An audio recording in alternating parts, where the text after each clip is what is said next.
Alors, aujourd'hui, on se retrouve pour encore un petit conseil. Et je pense que c'est un conseil qui est hyper important et qui peut servir dans beaucoup de situations. On va parler de l'argile.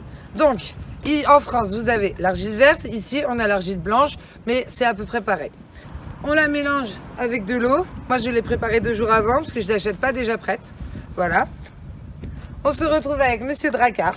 Alors, Monsieur Dracard, c'est mon vieux cheval qui est en train de partir à la retraite, là, qui a plus de 25 ans. Et du coup, il a les membres postérieurs qui sont engorgés. Donc, on va lui mettre un petit peu d'argile. Devant, ça va. Donc, devant, je vais juste lui mettre un petit peu d'arnica. Mais derrière, on va se baser sur l'argile. Donc, on va commencer déjà par la première chose. On va commencer par nettoyer les pattes. Puis après, on va appliquer l'argile. On va appliquer un sac plastique et une bande par-dessus. C'est parti!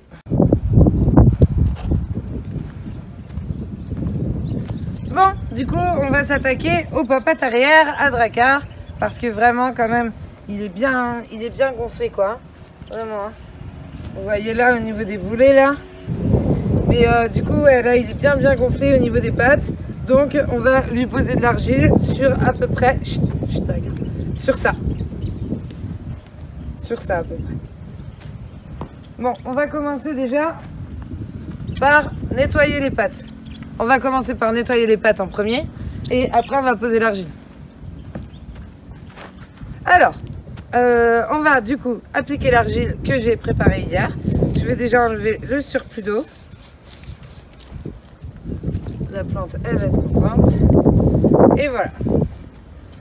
Et après, on va lui appliquer ça sur les pattes. Bien sûr, au niveau de la sécurité, vous ne mettez pas vos genoux par terre pour pouvoir sauter si au cas où vous prenez un coup. Et après, vous appliquez ça. Voilà, vous en appliquez pas mal quand même.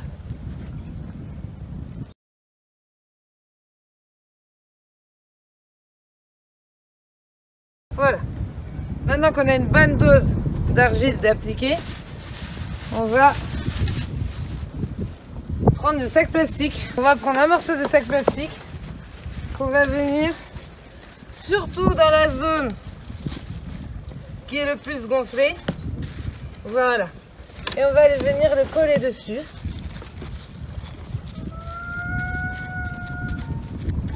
Et voilà. Alors, la bande de repos. On commence au milieu, comme ça. Et on va tourner autour. On ne serre pas trop, bien sûr. Et on va descendre d'un demi-tour, regardez. On va descendre d'un demi-tour à chaque fois. Ok? On serre mais légèrement, hein. On n'est pas là pour couper la circulation sanguine, on est là pour qu'il ait moins mal. Et qu'il ait les pattes moins engorgées. Donc, comme vous pouvez le voir, on descend, toujours. Et là, on va remonter. Maintenant, vous pouvez le voir, on est arrivé en bas. Donc, on va remonter aussi d'un demi-tour.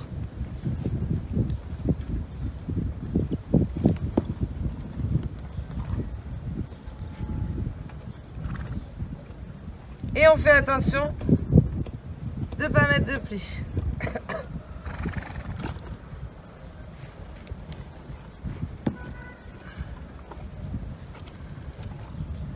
On ne serre pas trop, hein, toujours pas. Voilà. Et là, vu que je suis arrivée en haut, je redescends.